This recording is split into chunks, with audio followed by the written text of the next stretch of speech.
കേരളീയനും ഓണം എന്നാൽ ഗൃഹാതിരത്വം നിറയുന്ന ആഘോഷമാണ്. മഹാബലി പ്രജകളെ സന്ദർശിക്കാനായി തിരുവോണ നാളിൽ എത്തുമെന്നാണ് ഓണാഘോഷത്തിന് പിന്നിലെ ഐതിഹ്യം. മഹാബലിയുടെ ഔന്നിത്യത്തിൽ ഭയം തോന്നിയ ദേവന്മാർ മഹാവിഷ്ണുവിനോട് അഭ്യർത്ഥന നടത്തിയതിന്റെ ഭാഗമാണ് മഹാബലിയെ പാതാളത്തിലേക്ക് ആഴ്ത്തുന്നത്. ഓണപ്പൂക്കളം, പുതുവസ്ത്രം, സദ്യ, ഒത്തുകൂടൽ, വിനോദങ്ങൾ എന്നിവയെല്ലാം ചേരുമ്പോൾ മനസ്സും ശരീരവും ഓണാവേശത്തോടൊപ്പം അലിഞ്ഞു ചേരും. ഇത് തന്നെയാണ് മറ്റെല്ലാ ആഘോഷങ്ങളെക്കാൾ ഉത്സാഹത്തോടെ മലയാളി ഓണത്തെ നെഞ്ചേറ്റുന്നതിന് കാരണവും.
ഓണക്കളികളും മറ്റും ആസ്വദിക്കാതെ നല്ലൊരു സദ്യയും ഒപ്പം 2-3 തരം പായസമൊക്കെ ആസ്വദിക്കാത്ത മനുഷ്യർ വളരെ ചുരുക്കം.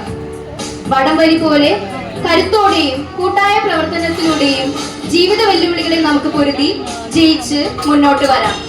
എല്ലാവർക്കും നല്ലത് വരട്ടെ എന്ന് ആശംസിച്ചുകൊണ്ട് നിർത്തുന്നു. Saint Martin.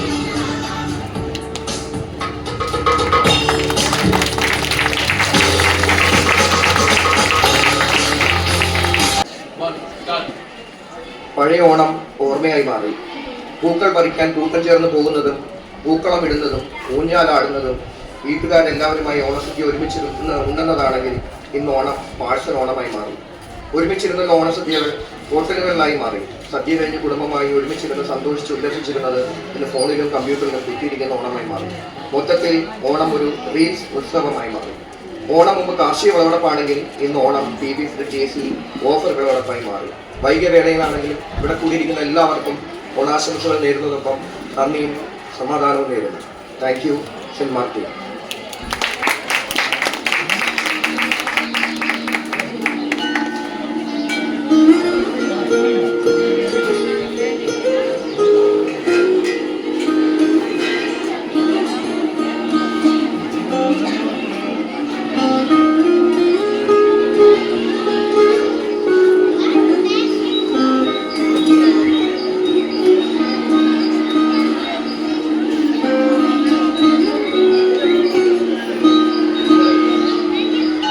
പ്രാവശ്യം ഓണം ആഘോഷിച്ച വയനാട്ടിലെ ഒരു കുടുംബമാണ് നമ്മുടെ വലതുവശത്ത് കാണുന്നത്.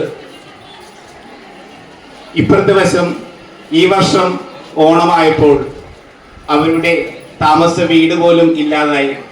അവരുടെ താമസ വീടിനടുത്ത് കല്ലുകൾ അവശേഷിച്ചപ്പോൾ ആ കല്ലുകളിൽ ഇരുന്നുകൊണ്ട് ഓണത്തെ പഴയ ഓർമ്മകളെ കുറിച്ച് ചിന്തിക്കുന്നവരാണ്. അതോടൊപ്പം നമ്മുടെ രക്ഷാപ്രവർത്തകർ ഇപ്പോഴും ഉരുൾപൊട്ടലിന്റെ ദുരന്തത്തിൽ അകപ്പെട്ടവരെ രക്ഷിച്ചുകൊണ്ടുവരുന്ന ഒരു രംഗവും നമുക്ക് കാണാം. ഇത് അവതരിപ്പിക്കുന്നത് സെയിന്റ് ജോൺ.